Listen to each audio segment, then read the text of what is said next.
Buenas tardes, estamos en la Facultad de Ciencias Jurídicas y Sociales de la Universidad Austral de Chile y en esta oportunidad tengo la gran alegría y el honor de poder entrevistar o tener una conversación con María Cristina Redondo, profesora de la Universidad de Génova, a quien admiro intelectualmente, no solo por su agudeza y rigor intelectual, sino que también porque siempre he visto en ella un fuerte compromiso con la formación de nuevos académicos. María Cristina, es un verdadero placer estar contigo acá. Es para mí realmente un gusto, sinceramente, poder compartir esta charla y bueno, y haber pasado estos días acá, así que gracias, soy yo la que está muy contenta de poder charlar contigo. En ocasión de la cuarta edición del Seminario Escritores Abogan por sus libros, donde Cristina abogó por el libro Positivismo Jurídico Interno, hemos aprovechado de realizar entrevista y para comenzar, María Cristina Redondo, si la memoria no me falla, a mediados de los 80 termina su licenciatura en Derecho en la Universidad Nacional de Córdoba y quisiera que nos contaras cuándo y cómo surgen tus inquietudes en relación con la filosofía del derecho, antes de o durante el periodo de formación como abogada o la licenciatura en Derecho, o esto surge después, ¿y por qué? Bueno, en realidad surge antes y por razones muy precisas. Yo hice la Facultad de Derecho en un momento desde el año 80 al 85, 86 y en un periodo de la dictadura militar y a finales de este periodo fue reincorporado un profesor, Ricardo Caracciolo, y con él se reabre una cátedra de filosofía del derecho que, bueno, significó muchísimo para mí porque nos empezó a todos, a un grupo de estudiantes, a mostrar otra cara de la moneda, otra forma de ver las cosas, crítica, reflexiva, y fue fascinante para mí, fue algo que me cambió el modo de ver retrospectivamente todo lo que había estudiado y bueno, fue una invitación para empezar un camino que no he abandonado desde ese momento. O sea que fue en realidad al final de la carrera cursando filosofía del derecho con otros profesores de la cátedra de Ricardo Caracciolo, pero luego haciendo seminarios con él los días sábados, comenzando precariamente estudios y realmente fascinada por todo lo que se abría a partir de ese enfoque que era diametralmente opuesto a lo que estábamos viendo durante 5 años en la carrera. Así que sí, antes y bueno, ya como acabo de decir, no lo dejé nunca más. Como curiosidad intelectual, en esta época de formación con Ricardo Caracciolo, intentando hacer como un paralelo, ¿qué diferencias ves tú que las lecturas de esa época, las lecturas de esa época, los temas de interés de la filosofía del derecho por los temas de interés de la filosofía del derecho ahora? ¿Crees que se han mantenido, que han cambiado diametralmente?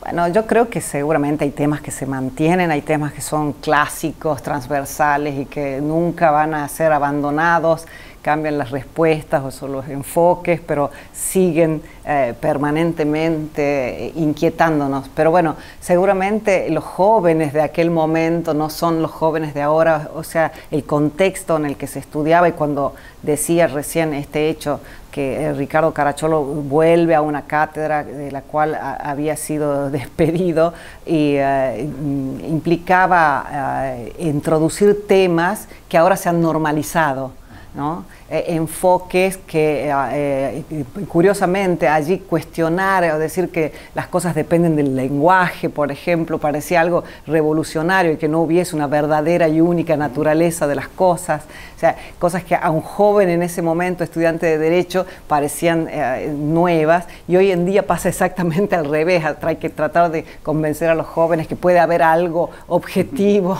y estable y no todo es relativo. O sea, que cambian los contextos, cambian los enfoques, pero hay temas, seguramente la teoría general del derecho en ese momento tenía más auge, se podría decir, que ahora, que han cambiado algunos, o se han agregado temas de interés, pero si bien seguramente esto ha sucedido y siempre va a ir sucediendo, creo que es imposible que se mantengan los temas de manera inalterada, porque justamente o uno no es que encuentren respuesta definitiva seguramente, pero se van modificando, ¿no?, los intereses, y sí, desde los que nos preocupaban en ese momento y los autores que se leían en ese momento no son tanto los autores que se leen hoy, y probablemente los intereses han ido variando y deslizándose más hacia la filosofía práctica,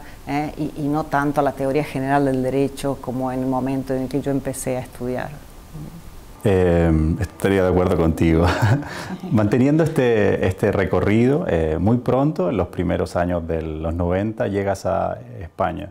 ¿Llegas ya con la inquietud de realizar el doctorado o la encuentras allí? ¿Venías con un tema ya pensado o lo encuentras allí? Cuéntanos un poco de este proceso. Bueno, yo ya voy con un tema de doctorado, y ya había iniciado mi doctorado con una beca del CONICET, una beca doctoral del CONICET y dirigida por Ricardo Caracciolo. Y debo decir que la elección del tema doctorado tuvo mucho que ver Pablo Navarro, con quien estudiaba en ese momento, que me dijo, bueno, este es un tema que realmente, y tuvo razón, porque creo que es un tema que es muy fecundo, que dio para mucho y sigue dando para seguir estudiando. Y bueno, ya había iniciado con un programa doctoral, y claro, al irse Ricardo Caracciolo a España, esto fue un incentivo fuerte para mí, para seguir trabajando con él, que en ese momento el grupo que había en Córdoba estaba fundamentalmente alrededor de Ricardo, no estando más él. Me fui un año a estudiar con Eugenio Buliguin a Buenos Aires, y también fue muy interesante. También considero que Eugenio es uno de mis maestros, y luego tuve la oportunidad de una beca doctoral, una beca de investigación en Cataluña, y luego ya me quedé allí, pero siempre embarcada en la misma idea de seguir y terminar con mi tesis en España, en este caso. Si bien tú dices, y tenía razón, la sugerencia de Pablo fue asertiva, pero ¿qué te terminó de convencer? No creo que haya sido la sola sugerencia, porque al final dice, ya sobre esto voy a dedicar 4 años, 3 años, 5... No, seguramente no. Creo que en ese momento son tantas las inquietudes y las preguntas, que sobre todo lo que fue sugerente es encaminarlas en esa forma. Pero no, yo creo que eran los intereses, las preguntas que uno auténticamente le interesa responder, la cuestión de analizar el derecho como razón para la acción. Y bueno, en eso muchos autores me llevaban a la pregunta, ¿qué está primero? Si entender las normas en términos de razones, o al revés, las razones en términos de normas. Eran preguntas que yo no encontraba respuesta, y me parecía que, bueno, dedicarle un programa entero de investigación podría ser interesante. Sin tener, creo, como cuando se comienza, sin tener realmente conciencia a dónde uno se está lanzando, un mundo tan vasto, pero bueno, sí, entre curiosidad, estímulos de lecturas y seguramente el incentivo de los compañeros con los que estaba trabajando. Manteniendo la idea de paralelo que te hice recién, si mi memoria no me falla, probablemente eres la primera doctora en Filosofía del Derecho por la Universidad Pompeu Fabra. La tesis la dirige, como acaba de decir, Ricardo Caracciolo. Dada la actualidad, dado el seminario que del año pasado Lorena Ramírez con otras profesoras de filosofía organizan, que se llama Hay mujeres en teoría del derecho, en teoría, entrecomillado. ¿Cómo ves el espacio que han tenido las mujeres en la academia? ¿Cómo ves la discusión académica entre las mujeres? ¿Cómo abordas estas cuestiones? Bueno, en realidad, inicialmente sin conciencia, ¿no?, acerca del tema específicamente, pero luego sí, creo que debe haber sido, si no la primera, entre las primeras de este grupo de teoría del derecho. Y hay muy pocas, bueno, cada vez más, y me alegra profundamente, de mujeres que hacen teoría del derecho, porque bueno, sí, seguramente trabajan también en muchos temas y no necesariamente en temas donde deviene objeto de la investigación la presencia de la mujer, sino que son mujeres trabajando en esta materia. Y bueno, no, la experiencia, digamos, en la Pompeu del doctorado fue muy interesante a todo nivel y bueno, también de manera espontánea, pero sí con la presencia de otras mujeres alrededor y debo decir que me alegra sinceramente que se vaya tomando conciencia cada vez más de la importancia de la presencia y del debate, no solo entre nosotras, pero sí de formar parte de ese debate y de alimentarlo, de ser especialmente sensibles a que a la presencia y a la participación de mujeres en este tipo de materias donde es impresionante la cantidad mínima de mujeres que hay en este ámbito. Yo creo que es algo que hay que incrementar y que por eso, bueno, hay que mantener la sensibilidad. Y bueno, esto se hace a fuerza de iniciativas como las de Lorena, en grupos de trabajo. Yo ahora mismo estoy tratando de organizar un grupo de lecturas y seminarios donde creo tener también especial atención a dar la oportunidad, porque muchas veces no se presentan porque naturalmente, entre comillas, las cosas están desequilibradas. Entonces, si uno no tiene esa especial atención, puede que las mujeres no logren tener la oportunidad de participar. Yo creo que hay que tener sensibilidad al respecto y hacer lo posible para que esa introducción y participación sea constante y cada vez mayor, ¿no? Agradezco la precisión que hace porque tiene razón. Si bien estás dentro de las primeras, también había un grupo en esa época, Marisa Iglesias, sí, Néstor Visco y otras profesoras de filosofía del derecho que estaban en esa época en Pompeu Fabra. Volviendo un poco a la tesis o temas que han sido como horizontales en tu línea, a veces podría dar la impresión de que dialogas entre concebir las normas como razones para la acción y una concepción más clásica, más cercana al churroni-bulín o normativista. ¿Te decantas por una, te decantas por otras? ¿Crees que habrían buenas razones para en algunos contextos defender una, en algunos contextos otras? Yo creo que sí, que justamente en el contexto en el que comencé a estudiar y a pensar en estos temas, claramente, biográficamente tendría que decir que mi enfoque tiene que ver con un enfoque clásico de teoría de las normas y con el aporte de una teoría analítica del derecho encabezada en Argentina por gente como Alchurrón y Buligin y Ricardo y muchos más, Ninos, una generación muy importante que eso creo que tiene relevancia y explica por qué, digamos, gente de mi generación se dedicó a la teoría del derecho. La fascinación que ejerció ese grupo fue grande y merecía, digamos, este seguimiento. Y bueno, así inicié y comencé a estudiar. Pero luego creo que sí, eso puede ser que como justamente a través de avanzar en el estudio de mi tesis doctoral me voy inclinando cada vez más a este enfoque que mira el derecho desde la filosofía práctica, desde las razones para la acción. Y claro, esto significa un cambio. Pero, bueno, aunque sea por razones biográficas, siempre he tratado de ver, de conservar qué es lo que hay de interesante en un enfoque que creo que no tiene por qué perderse en el otro, que en realidad este segundo enfoque no niega nada del enfoque clásico, normativista, sino que agrega a esto, yo creo que lo enriquece y pone el acento en cómo las normas funcionan, como razones que justifican o que razones que motivan el comportamiento, pero que son compatibles y que justamente esto es como profundizar o ir más allá a partir de este enfoque inicial más clásico.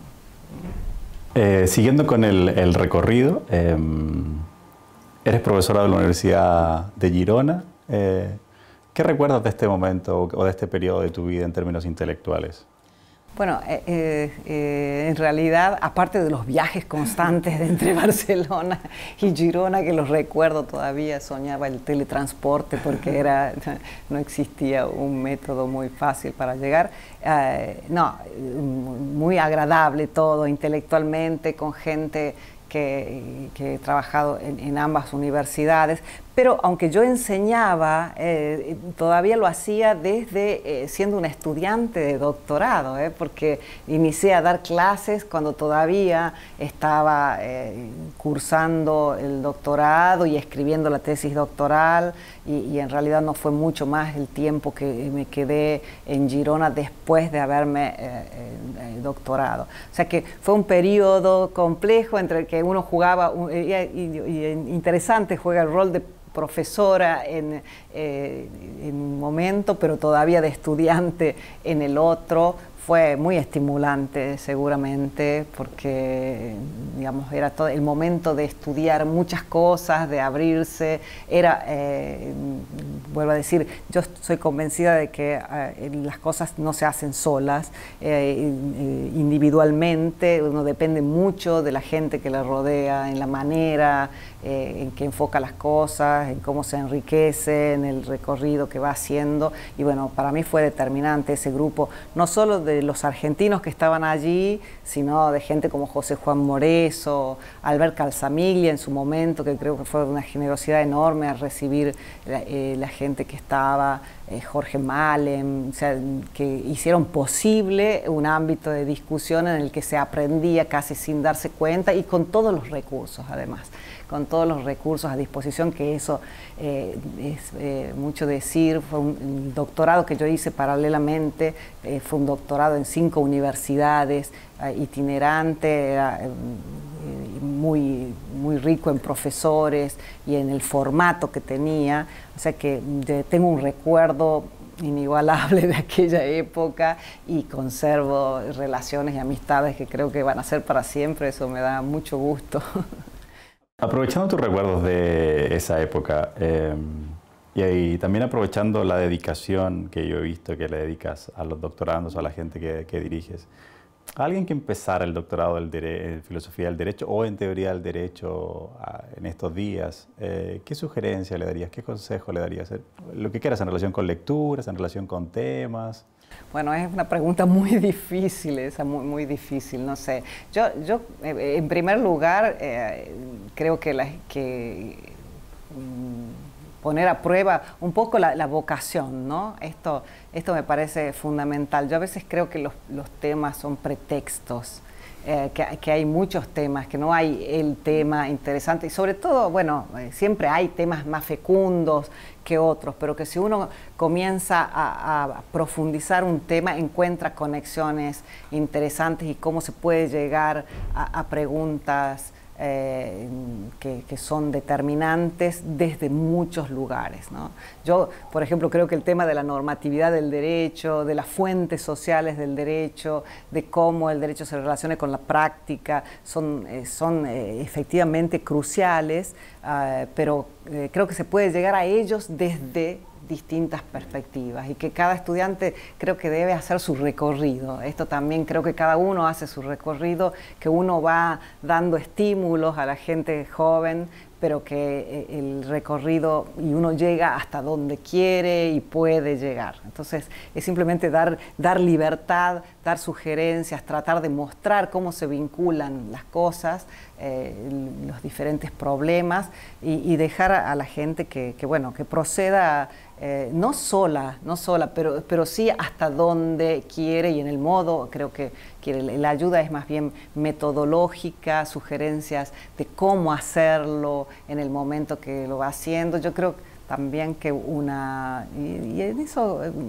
dedico, digamos, leer un trabajo, hacer el ejercicio de poner negro sobre blanco lo que uno piensa y desde ese punto de vista me considero una lectora que puede ser generosa con alguien que comienza, para hacerle ver sobre lo que está pensando, los problemas que hay y las preguntas que se abren y las que quizás no vale la pena hacer porque ya no nos llevan a otro lado.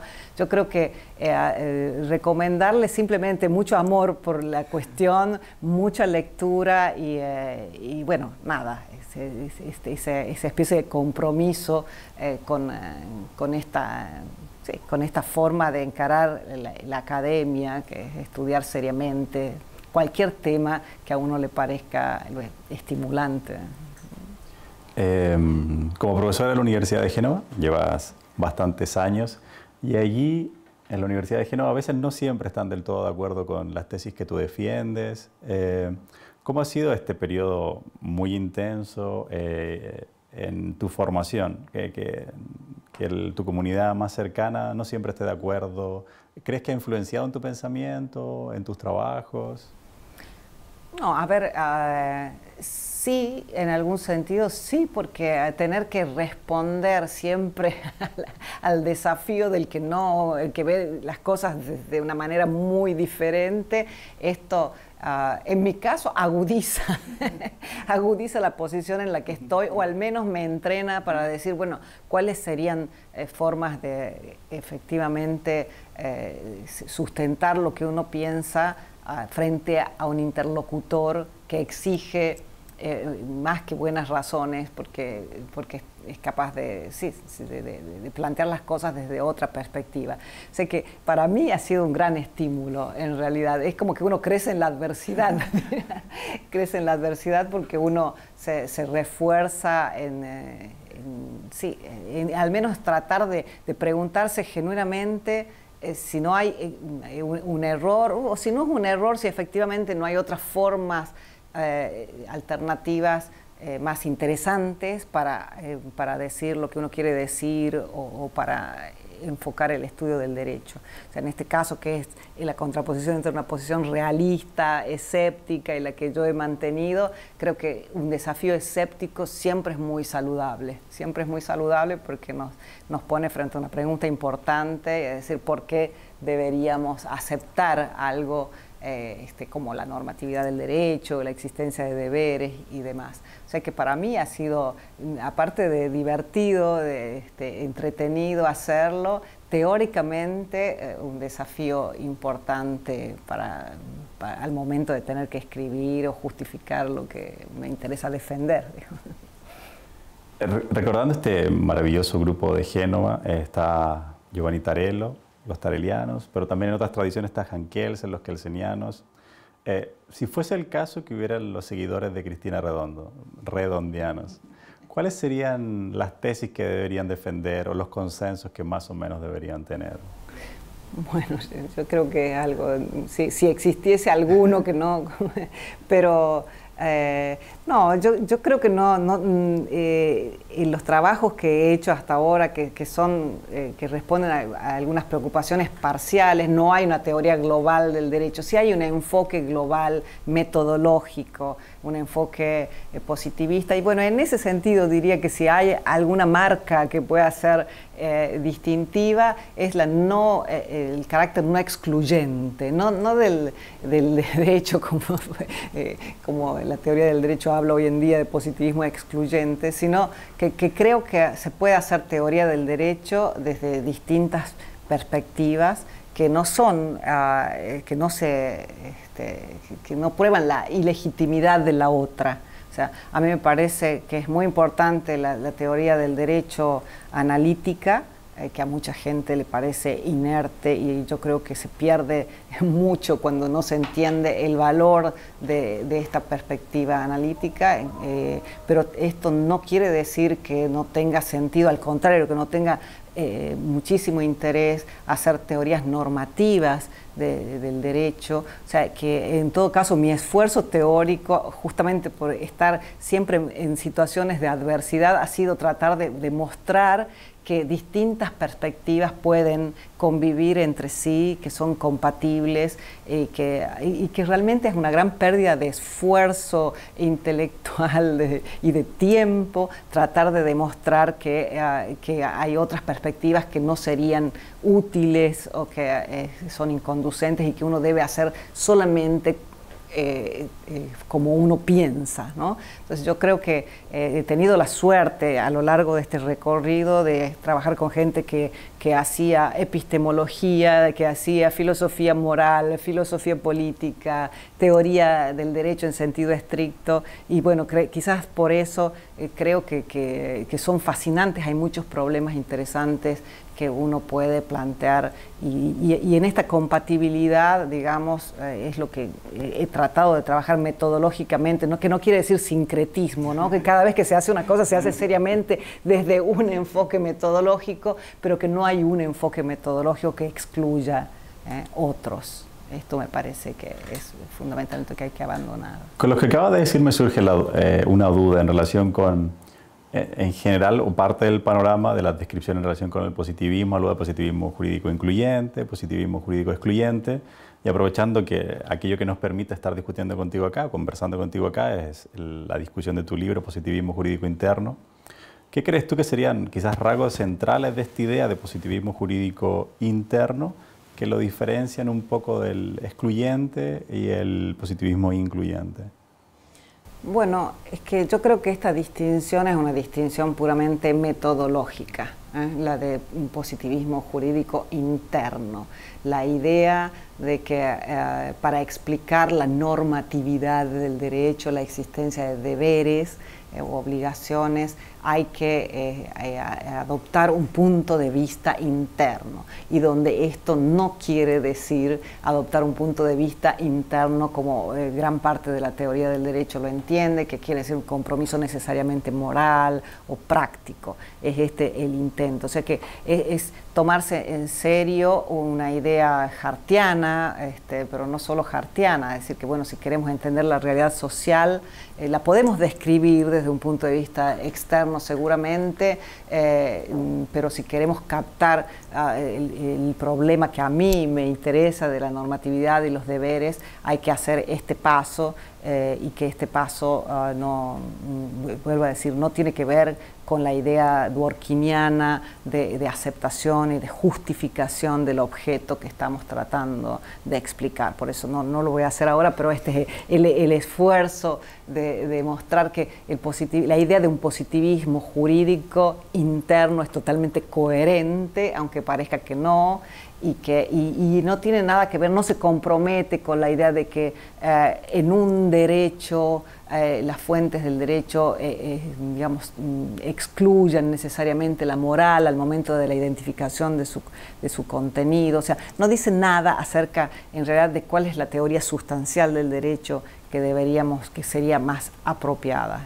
Yo creo que de hecho el positivismo incluyente dice algo que es verdadero, o sea, se han incluido en nuestros sistemas constitucionales actuales criterios de validez que hacen referencia a razonamientos morales. Esto me parece un hecho innegable, pero bueno, vuelvo a decir, esto no tiene nada que ver con el estudio desde un punto de vista metodológico. La distinción de un positivismo como el que yo estoy hablando no toma partido acerca de esta posición o una posición que dice que se debería excluir la moral al momento de identificar el derecho, que tiene que ver con otros compromisos conceptuales. En otro plano de preguntas, y aprovecho la oportunidad de agradecer a José Juan Moresio y Pablo Navarro, quienes me ayudaron a más o menos elaborar esta entrevista. Hay un libro que está en catalán, que es un manual de teoría y filosofía del derecho que escribieron los tres. Los tres han escrito muchas cosas y no es del todo común en nuestra tradición que tres personas escriban tantas cosas juntos. Pero para hacer un poco también, balancearlo con la parte docente. ¿Cómo ven los manuales de filosofía del derecho, ya que tú tienes este manual con José Juan Moresio y Pablo Navarro? ¿Qué crees que serían más o menos temas centrales? Si hoy día sale un manual de teoría del derecho, ¿cuáles crees tú que son los temas centrales que más o menos debería abordar? Bueno, es muy difícil porque realmente son tantos. Bueno, por ejemplo, allí lo que hicimos con José Juan y Pablo, dividirnos y tratar de captar distintos puntos que son centrales. Pero bueno, yo creo que sí, la filosofía del derecho tendría que estar un poco concentrada en tratar de pensar problemas de derecho sustantivo, por ejemplo, ¿no? Entonces, una reflexión sobre los conceptos jurídicos fundamentales me parece realmente interesante, pero no en abstracto, sino pensados como conceptos que realmente se usan en el ámbito del derecho penal, en el ámbito del derecho civil y demás. Quizá, o sea, el título permanece igual, pero no es tanto como lo que se hizo clásicamente bajo el rótulo de una unidad en los programas de derecho dedicada a los conceptos jurídicos fundamentales, pero creo que es un punto en el cual la filosofía analítica puede hacer una contribución importante y eso tendría que estar presente.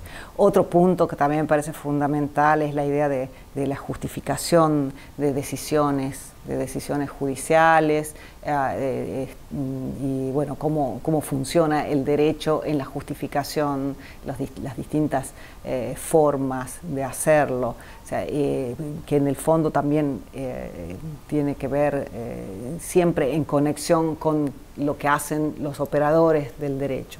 Si tuviese que decir algo en general, es tratar de ver no tan solo los temas clásicos como la normatividad o problemas de filosofía política que son importantísimos, de justificación de las instituciones, seguramente esas son importantes y son quizás a mí los que más me gustan, pero creo que un manual de teoría del derecho también tendría que mirar al estudio del derecho positivo y a problemas puntuales de las distintas ramas del derecho o conceptos cruciales en cada una de estas ramas y tratar de contribuir y trabajar. Ese creo que es un esfuerzo que todavía al cual los profesores de derecho, no solo de teoría, sino de derecho positivo, están en deuda, trabajar conjuntamente, que la teoría del derecho ayude a quienes reflexionan sobre el derecho positivo, porque debería ser un instrumento para pensar el derecho en general de las distintas ramas. Para terminar, hemos tenido la fortuna de tenerte en la Facultad de Ciencias Jurídicas, en sus dos sedes, en la sede de Puerto Montt hace unos días atrás y ahora en Valdivia, segunda ocasión que estás en Valdivia. ¿Qué te deja la experiencia de estar en el sur de Chile? Bueno, que ojalá puedas volver pronto, además. Esperemos. La verdad que, bueno, seguramente desde el punto de vista estético y climático me deja un impacto inmejorable porque han sido en contra de todas las previsiones. Sí, excepcionales. Muy lindos. Y bueno, esto seguramente. Pero bueno, además de esto, me voy muy agradecida primero por una experiencia, tener gente inteligente, interesada y que discuta lo que uno ha escrito es un privilegio, un gusto, como decía antes, uno aprende solamente en el diálogo y con otros. Y o sea que he aprendido mucho, me deja eso y me deja muchas cosas por pensar porque puntualmente me han señalado cosas realmente de interés que creo que me van a servir para continuar mis elucubraciones sobre el tema. O sea, y luego realmente no conocía a mucha gente con la que he estado dialogando estos días y me da mucha alegría ver cómo se trabaja bien tanto en la sede de Puerto Montt como aquí, gente joven. Esto también es un gusto ver que suceda, que haya gente joven que está muy interesada y que organiza cosas y en permanente movimiento. No es usual ver instituciones jóvenes y que estén funcionando muy bien. Realmente un privilegio y yo creo que hay que seguir trabajando en eso y soy yo la que tengo que dar mis felicitaciones porque se ve, es algo que cuando uno hace un seminario de este tipo ve que las cosas están funcionando bien y bueno, un lujo. Muchas gracias, debo decir. Entonces, como dije al principio, ha sido una gran alegría y un honor tenerte acá. Muchas gracias, de verdad. No, muchas gracias. Gracias a ti especialmente y a todos.